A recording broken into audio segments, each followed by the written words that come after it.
Ёо чи дахиад гоё мэдж байгаа юм уу? Юу н дахиад гэж. Энд чи миний орой хоол. Орой хоолндоо хийгээ идэж залхуураад гоё мэдээд ах юм. Юу гэж хүн дурандаа өөрийгөө хордуулаад байж ахав тий. Чи л аав шүү. Гүйг. Найз нас зан зайсан сайхан цовь идэх хүсэж л байна. Тэ хийгээд идэл дээ. Тэг сайхан хоол хийгээд идэхээр мах, гурил, тос, давас, ногоо, нарийн ногоо бүх юмны үн тэнгэр татсан байна. Найз нь үндэл авч дийхгүй. Тэр ч бас тийм шүү. Яа, энэ улсад үлсэж өглөө. За тэр нь ч бас юм бэ ч бас арай л дэндүү ярих. Хүй. Тэг худлаа яриаггүй. Гү чи бүр өчигдөр яасан гэж.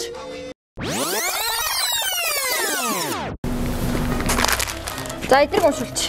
За сайн байна уу? Та тор авах уу? Авч. За тор 250. 250. Аха. За.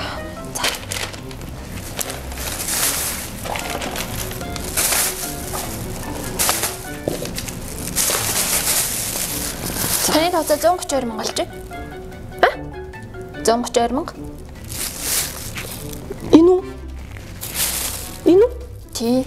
Таны тооцоогоо бэлнээр их үү, картаар их үү? Картаар ич. За.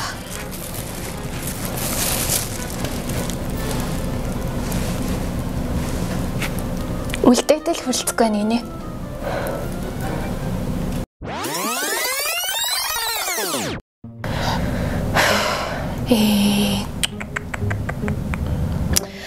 Тэгэл яасан байх нь уу? Зээлнүүд зүгээр найзаас нь төрүүлээд идсэн байгаа юм чи. Гэвч бас тиймдээ чамааг илдэхгүй би ч гэсэн бас хэцүү л юм. Энэ одоо нарийн ногоо могоо байтугай мах гурил будаагач авч идэхэд хэцүү шүү дээ. Яа, харин тийм ээ. Зүгээр л зайлах юмсан.